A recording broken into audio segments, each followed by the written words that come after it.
Good morning students. आज हम बेहद आसान टॉपिक अपवर्तन के उदाहरण पढ़ने वाले हैं, ठीक है ना। उनमें से मैं आपको दो एग्जाम्पल तो करा चुका था। तारों का टिमटिमाना, तारे क्यों टिमटिमाते हैं सबको पता होगा। सूर्य उदय से पूर्व और सूर्यास्त के बाद भी दिखाई देना। आप आज इन दोनों घटनाओं को देख भी सकते हो, ठीक है ना। और देखना, और मेरे प्रीवियस लेक्चर को देखना जिसमें मैंने इन दोनों एग्जाम्पलों को समझाया है। समझ में आए तो ठीक है, नहीं आए तो आप मुझे बताना, ठीक है ना। तो आज हम उन्हीं दो टॉपिकों को आगे बढ़ाते हुए आज तीसरा टॉपिक है हमारा कि जल से भरा हुआ कोई एक पात्र है, ठीक है। उस पात्र की तली को देखना तो आपको उठी हुई दिखाई देगी। ऐसा क्यों, बता सकता है कोई? किसके कारण होता है ऐसा? अपवर्तन के कारण। उस तली में कुछ भी रख दो, आप मार्कर को रख दिया तो अब देखो तो भी वो उभरा हुआ दिखेगा।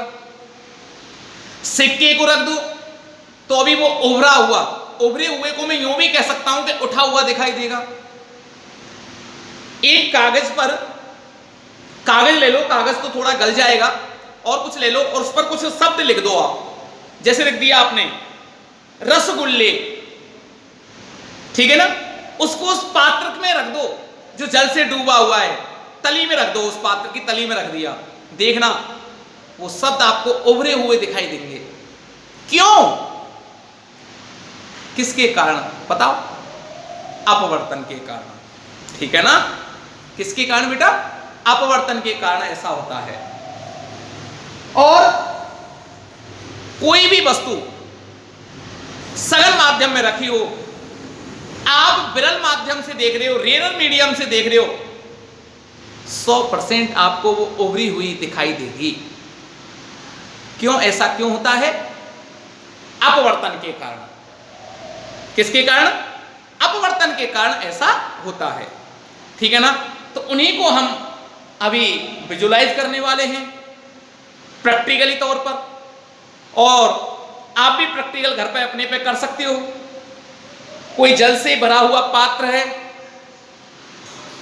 कितना बड़ा पात्र ले रहे हो वो आपके ऊपर डिपेंड करता है, कितना बड़ा उपलब्ध है आपके घर में। उसमें एक ऐसे ही, या तो मारकर, छोटा पात्र है तो उसमें मारकर को डाल देना, या कोई छड़ लेकर के उसमें डालना, तो जो हिस्सा उसके अंदर डूबा हुआ है ना, वहां से छड़ आपको मुड़ी हुई दिखाई देगी। ये भी किसके कारण होता है? अपवर्तन के कारण, ठीक है ना। तो कहने का मेरा जो तात्पर्य यही है कि कोई भी वस्तु अगर सघन माध्यम में रखी है और ऑब्जर्वर विरल माध्यम में खड़ा है तो उसको सघन माध्यम की चीज उठी हुई दिखाई देगी। क्लियर, कोई डाउट नहीं। तो इनको अपन समझ भी लेते हैं डायग्राम के द्वारा। दोनों मैंने आपको क्लियर करा चुका हूं। तीसरा देखो, जल से भरे पात्र की तली का या सिक्के का ऊपर उठा हुआ दिखाई देना। देखो ये एक पात्र है बेटा, पात्र, और इसमें मैंने क्या भर दिया? सुंदर सा जल भर दिया। ओके, साफ, सुंदर का मतलब यहां साफ जल से है, ठीक है ना। इसके तली पर, जो ये तल है, तल, बॉटम, इस पर मैंने कॉइन रख दी, सिक्का रख दिया। एक ये सिक्का रखा हुआ है, तो ये कहां विजुलाइज होगा मुझे जरा देखें। सिक्के को मैं ऑब्जेक्ट मान लेता हूं, वस्तु है। ऑब्जर्वर, प्रेक्षक मेरा यहां खड़ा है विरल माध्यम में, प्रकाशिक विरल माध्यम, वायु में खड़ा है, ठीक है ना।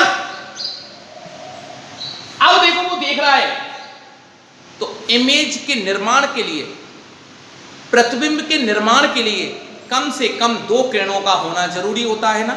2 किरणें जरूरी है।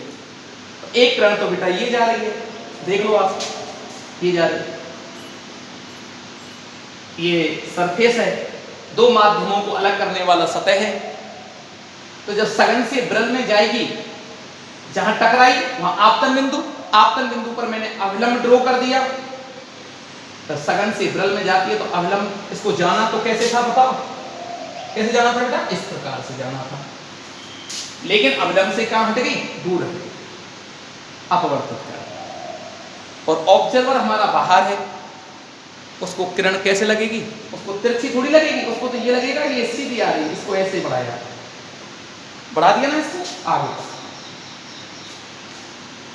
एक किरण को मैंने अभिलंबवत आपतित कराया, सीधी गई, ये कंडीशन पढ़ाई है ना, अभिलंबवत किरण है। तो अभिलंबवत किरण इसको यहां इस बिंदु पर काट रही है, यहां क्या बनेगा, इमेज, इमेज आई, आई से रिप्रेजेंट कर दिया।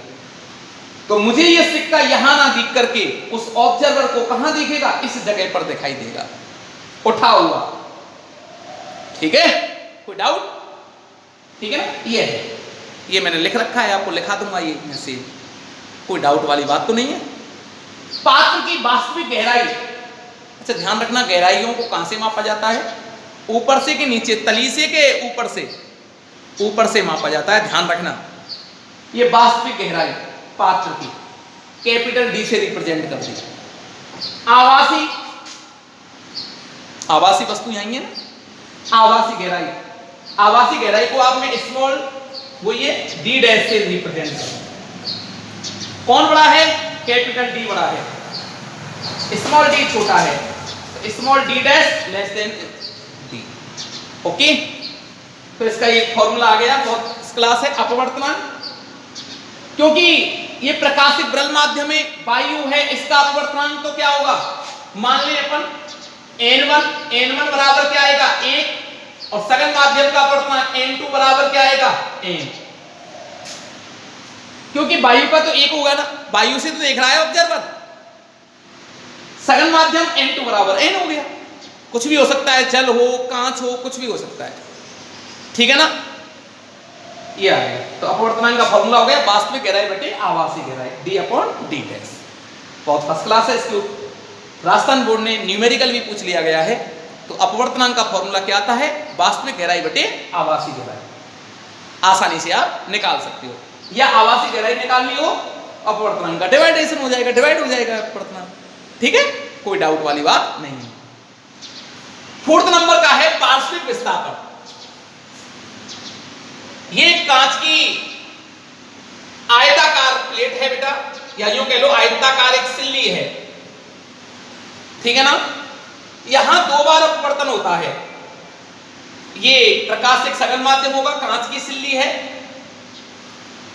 वायु प्रकाश एक विरल माध्यम हो गया, बाहर भी प्रकाश एक विरल माध्यम वायु हो गई, वायु में रखी है। अब यहां पर मैंने प्रकाश किरण को तिरछी आपतित कराया, जहां आपतित होगी वहां आपतन बिंदु, और आपतन बिंदु पर अभिलंब, अपवर्तित होकर ये इस प्रकार से चली जाएगी, अपवर्तित हो गई, फिर जहां टकराएगी वहां आपतन बिंदु, आपतन बिंदु पर अभिलंब बनेगा, फिर ये निर्गत हो जाएगी, ये निर्गत हो गई। अगर ये अपवर्तित नहीं होती तो इसको कैसे जाना था, इस प्रकार से। ध्यान रखना, ये प्रकाश किरण का नियम है कि आपतित किरण और निर्गत किरण हमेशा हमेशा कैसी होती है, समांतर हो जाती है, ये इसके समांतर होगी। तो देखो बेटा, आपतित किरण की दिशा हो गई ना, और ये क्या है, निर्गत किरण के बीच की जो लंबवत दूरी होगी, लंबवत दूरी 90 का बना रखा है ना, जो लंबवत दूरी होगी उसे कहते हैं अपन पार्श्विक विस्थापन। ये पूछ लिया जाता है, एग्जामिनर जरूर पूछता है इसको, प्रैक्टिकल वाला, क्यों ये प्रैक्टिकल हमारे सिलेबस में है बेटा। ओके, कोई डाउट तो नहीं है यहां तक, क्या है दोबारा से सुन लो।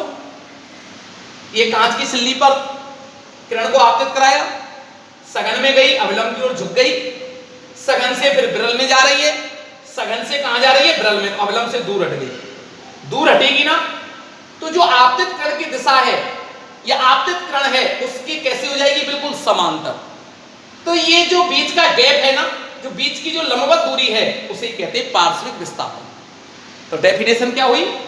आपतित किरण और निर्गत किरण, इसे निर्गत बोलेंगे, अपवर्तित मत बोलना, निर्गत किरण के बीच की लंबवत दूरी पार्श्विक विस्थापन कहलाता है। इसे यहां स्मॉल डी से व्यक्त किया गया है। क्लियर बेटा? तो ये अपवर्तन यहां तक फिनिश हो जाता है। अब जो पेपर में ज्यादातर पूछा जाता है, बेहद इंपॉर्टेंट टॉपिक, वो है आपका क्रांतिक कोण और पूर्ण आंतरिक परावर्तन, critical angle and PIR। Okay, तो अभी उसी टॉपिक को स्टार्ट करते हैं। जरा डायग्राम को ढंग से साफ तरीका से, साफ बिल्कुल अच्छी तरीका से नोट कर लें। ओके, देखो बेटा, क्रांतिक कोण, क्रिटिकल एंगल, ध्यान रखना बहुत लॉजिकल कॉन्सेप्ट है कि देखो R का मान इस कंडीशन में 90 होना चाहिए। जब R का मान 90 होता है ना, तो उसके संगत जो आपतन कोण होता है उसे क्रांतिक कोण कहते हैं। तो देखो बेटा, मैं यहां पर एक कंडीशन बता रहा हूं आप लोगों को, जरा ध्यान से समझना। ये पृथककारी सतह है, देखो एक साथ ही समझा देता हूं। पृथककारी सतह मींस दो माध्यमों को अलग करने वाली सतह।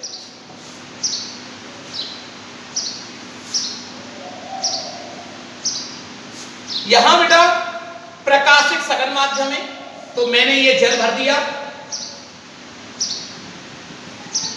ओके, ये जल है बेटा, यहां लिखना पड़ेगा प्रकाशिक सघन माध्यम जल, ठीक है ना। अपवर्तनांक N2 बराबर N, ऊपर क्या होगा? प्रकाशिक ब्रल माध्यम N1 बराबर 1। क्यों? वायु है ये, वायु में N1 बराबर 1 होता है, ठीक है ना, ध्यान रखना। ये सघन माध्यम है बेटा। अब मैंने बोला कि क्रांतिक कोण होता क्या है? जब R का मान 90 हो, एक बात बताना, R कब 90 होगा? ये प्रकाश किरण ब्रल से आ रही है, ब्रल माध्यम से, ठीक है ना। यहां टकराई, जहां टकराती है वहां क्या बनता है? आपतन बिंदु पर अभिलंब, और ब्रल से सघन में आ रही तो अभिलंब की ओर झुक गई ना। ये कोण I और ये कोण R। यूं बताओ आप, इस कंडीशन में क्या R में 90 कर सकता हूं क्या? कौन सी कंडीशन में? जब ब्रल से सघन में आ रही हो। भैया इस कंडीशन में तो कभी 90 नहीं होगा भाई, कभी भी नहीं हो सकता। कैसी भी स्टोरी बोल लो आप, कब होगा तो बताओ। जब मतलब R का मान 90 कब होना चाहिए? 90 कब होगा? जब ये अभिलंब से दूर हटे। और अभिलंब से दूर कब हटती है? जब सघन से कहां जाती हो? विरल में। सघन से कहां जाती हो बेटा? विरल में। तो ऐसे तो डायग्राम नहीं बनने वाला। तो बताओ कैसे बनेगा बेटा, किस प्रकार से बनेगा? तो जरा देखें, सघन से विरल में जानी चाहिए, ये सघन माध्यम। यहां टकराई, जहां टकराई वहां आपतन बिंदु पर अभिलंब। ये ऑब्जेक्ट हो गया बेटा कोई वस्तु, यहां वस्तु मान ले, ठीक है ना। O। अब सघन से ये कोण क्या है? I। I क्यों? अभिलंब और आपतित किरण के बीच बनने वाला कोण, आपतन कोण। अब सघन से कहां जा रही है? विरल में, तो अभिलंब से दूर हटेगी, ये दूर हट गई, और ये एंगल क्या हो गया बेटा? R। कुछ समझ में आई? बोलो, कुछ ये स्टोरी आपकी समझ में आई ना? कैसे होगा? सघन से कहां जानी चाहिए किरण? विरल में। ये डेफिनेट, मतलब ये पक्का हो गया कि R का मान बढ़ाने के लिए, R का मान तभी बढ़ेगा जब विरल से सघन में नहीं, सघन से विरल में जानी चाहिए। क्लियर? अब क्या करूं? अब देखो इस किरण को आप ऐसे अज्यूम कर लो, ऐसे मान लो, कल्पना कर लो कि ये किरण मैंने पकड़ ली हाथ से। अगर मैं आई को कम करता हूं तो आर भी कम होगा, पक्का है ना? आई को अगर मैं बढ़ाता हूं तो आर भी बढ़ेगा। तो आई को कैसे बढ़ाना है? आई को बढ़ा दो, इसको ऐसे कर दो, तो यहीं से आप ऐसे आपतित करा दो, यहां टकराएगी, वहां टकराएगी, वहां आपतन बिंदु पर अविलंब एंड डैश। देखो बढ़ गया ना? आई का मान बढ़ गया नहीं बढ़ गया? बताओ। आई का मान बढ़ गया, देख लो, ये आई यहां था ये, और जैसे आई का मान बढ़ा तो आर का मान भी बढ़ा, और आर का मान कितना हो गया? ये आर बराबर हो गया मेरा 90 डिग्री। तीर का चिन्ह जरूर लगाया है। तो ये जो कोण है वो कहलाता है मेरा कौन सा? क्रांतिक कोण। क्रांतिक कोण को बहुत से आईसी से भी दर्शा लेते हैं, सी से भी दर्शा लेते हैं, या थीटा सी से भी दर्शा लेते हैं, किसी से दर्शा लो, कोई फर्क नहीं पड़ता। यह है क्रांतिक कोण की डेफिनेशन। क्लियर? समझ में आ गई होगी। डेफिनेशन कैसे लिखना है? किरण किधर से किधर को जा रही है? सघन से विरल में। आर का मान क्या हो जाए? 90। क्रांतिक कोण कहलाता है। एक पर्टिकुलर लैंग्वेज देख लो, सघन माध्यम से विरल माध्यम में जाती हुई प्रकाश किरण के लिए, सघन माध्यम से विरल माध्यम में जाती हुई प्रकाश किरण के लिए जब आर का मान 90 डिग्री हो जाए, उसके संगत आपतन कोण को क्रांतिक कोण कहते हैं। ठीक है ना बेटा? तो सघन माध्यम से विरल माध्यम में संचरित होती हुई प्रकाश किरण के लिए जब आर का मान 90 डिग्री हो जाए तो उसके संगत आपतन कोण क्रांतिक कोण कहलाता है। क्लियर? कोई डाउट नहीं है। शर्त भी हो गई कि सघन से विरल में ही जानी चाहिए। ठीक है ना? आर का मान 90 हो जाए, या वो पृथककारी सतह के कैसे हो जाए? समांतर हो जाए, ऐसे भी आप बोल सकते हो। अच्छा देखें यहां, अगर मैंने इस किरण को थोड़ा सा, एक सेकंड केस बता रहा हूं, अगर मैंने इसको और नीचे किया, नीचे करने पर क्या होगा? आई घटेगा। आई घटेगा तो आर का मान भी तो घटेगा, राइट? अगर मैंने आई को और बढ़ाया, इसको मैंने और ऊपर किया, क्या होगा? ये जो किरण है ना, ये उसी माध्यम में लौट के वापस आ जाएगी। ठीक है ना?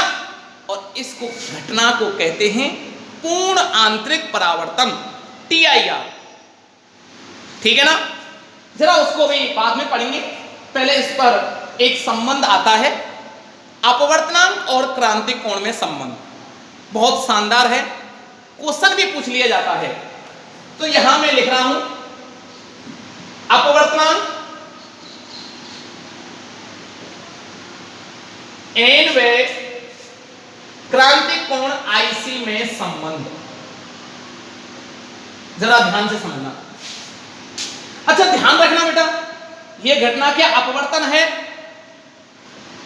बिल्कुल है, 100% अपवर्तन है। तो अपवर्तन के नियम तो लग जाएंगे।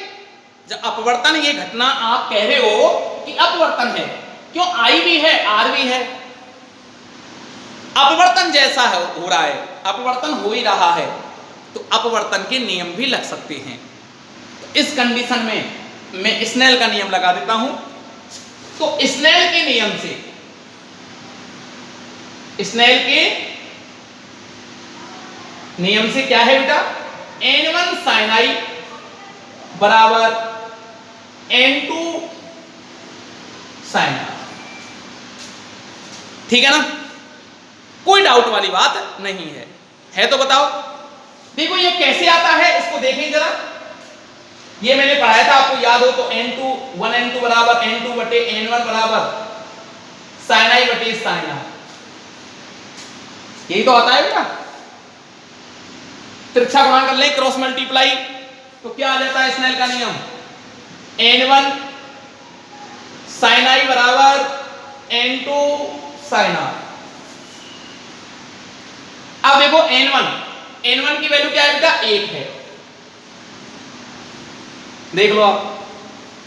साइन I की value IC critical angle equal to N2 की वैल्यू बोलो, N2 की वैल्यू N, देखो N2 की वैल्यू क्या है N, और N1 की वैल्यू 1 क्यों ली, क्योंकि वायु में है बेटा, और वायु के लिए अपवर्तनांक का वैल्यू क्या होती है, 1 होती है ना। साइन R की वैल्यू क्या होती है इस कंडीशन में 90, तो इस वैल्यू को पुट करिए तो साइन IC बराबर क्या हो गया बेटा N, और साइन 90 की वैल्यू 1, ठीक है ना। अच्छा ध्यान रखना, हमने यहां किस किस में रिलेशनशिप निकाली है, क्रांतिक कोण और अपवर्तनांक। तो अच्छा हमारी किरण किधर से किधर को जा रही है, किस दर से किधर को जा रही है बेटा, सघन माध्यम से विरल माध्यम में। तो अपन को इसको लिखने का जो तरीका आता है N2 sin R,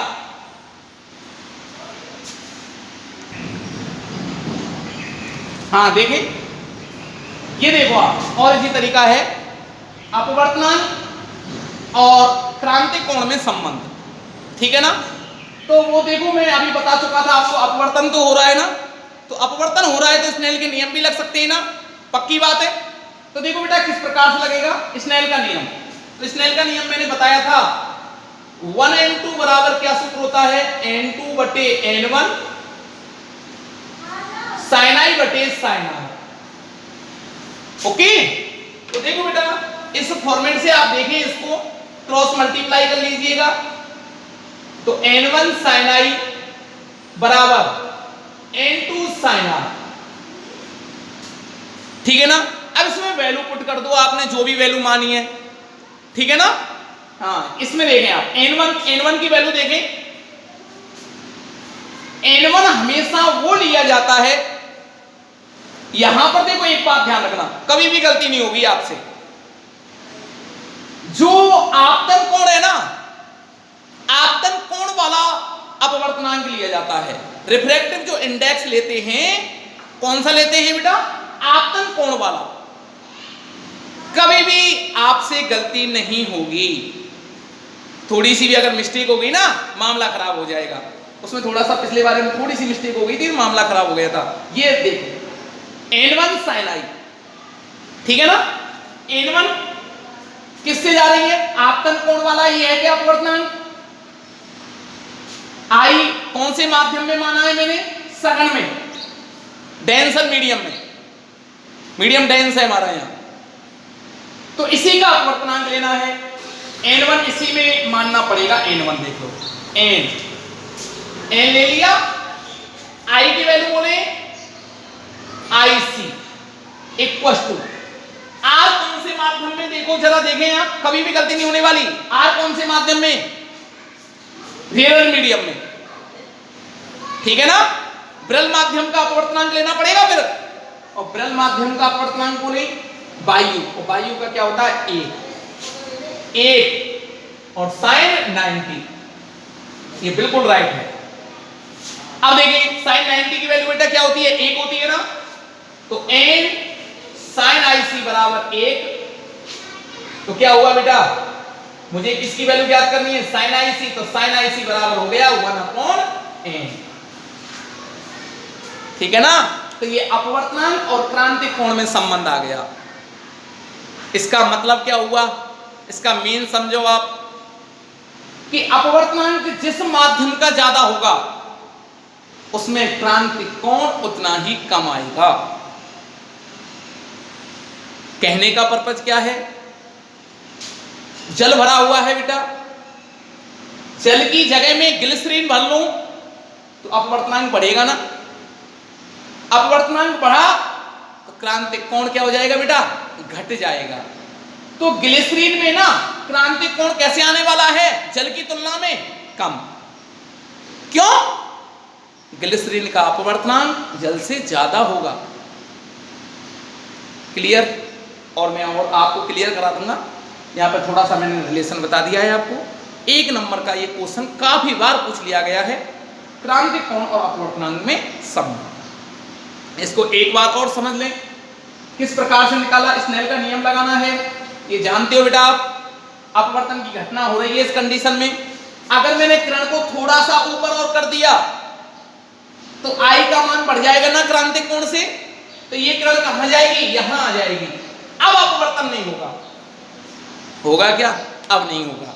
और अपवर्तन नहीं होगा तो इस कंडीशन में अपवर्तन स्नेल का नियम भी नहीं लगेगा। यहां तक ये क्रिटिकल केस है, यहां तक अपवर्तन आपका हो रहा है तो स्नेल का नियम में लगा सकता हूं। ये मैंने पढ़ा दिया था, ध्यान रखना। जो यहां पर कोण होता है ना, उसी का अपवर्तनांक होता है। यहां थोड़ी सी भी आपने भूल भूल चूक कर दी ना, पटरी से गाड़ी उतर जाएगी, ध्यान रखना। तो इस बात को विशेष ध्यान रखें, ठीक है ना। तो ये आ गया क्लियर, कोई डाउट नहीं है। तो आ जाए 1 नंबर का पूछ लेता है क्रांतिक कोण और अपवर्तनांक में संबंध, क्या आएगा, sin IC बराबर 1/n। क्लियर बेटा, कोई डाउट वाली बात नहीं है। अब देखो हम पढ़ने वाले हैं पूर्ण आंतरिक परावर्तन। तो इसी डायग्राम से देखें आप,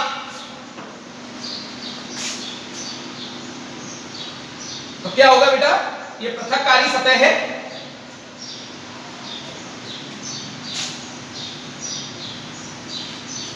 अभी पढ़ाया था मैंने, पृथककारी सतह है।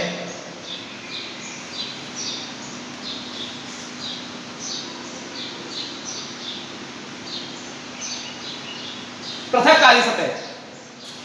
अब देखो ये TIR है, पूर्ण आंतरिक परावर्तन।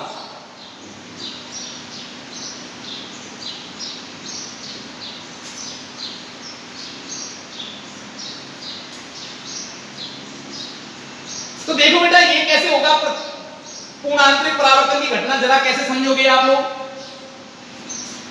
ये जानते हो। ये क्रांतिक कोण की डेफिनेशन हो गई। अब मैं आई की वैल्यू जरा IC से तनिक बढ़ा दूं, इस किरण का क्या होगा बताओ, कि इसी माध्यम में लौटकर वापस आ जाएगी। तो देखो बेटा, बढ़ाने के लिए आपको यहीं से यहां पर आपतित करा देना है आपको। जहां टकराएगी वहां कौन सा बिंदु बताओ, आपतन बिंदु। आपतन बिंदु पर अविलंब N डबल डैश, और ये किरण इसी माध्यम में वापस लौट कर आ जाएगी, ठीक है ना। इसी माध्यम में वापस लौट के आ गई बेटा। तो बताओ इस कंडीशन में बताओ आपतन कोण का मान क्या हुआ, इससे कंपेयर करें तो अपन I की वैल्यू IC से थोड़ी ज्यादा हो गई ना, और जब I की वैल्यू IC से ज्यादा हो जाएगी तो ये किरण उसी माध्यम में वापस लौट कर आ जाएगी। इस घटना को कहते हैं पूर्ण आंतरिक परावर्तन। क्लियर, कोई डाउट नहीं है। इस स्थिति में ऊर्जा की कोई हानि नहीं होती है, ध्यान रखना, 100% ऊर्जा प्राप्त होती है। इसीलिए यह घटना कहलाती है बेटा टोटल इंटरनल रिफ्रैक्शन, पूर्ण आंतरिक परावर्तन, ठीक है ना।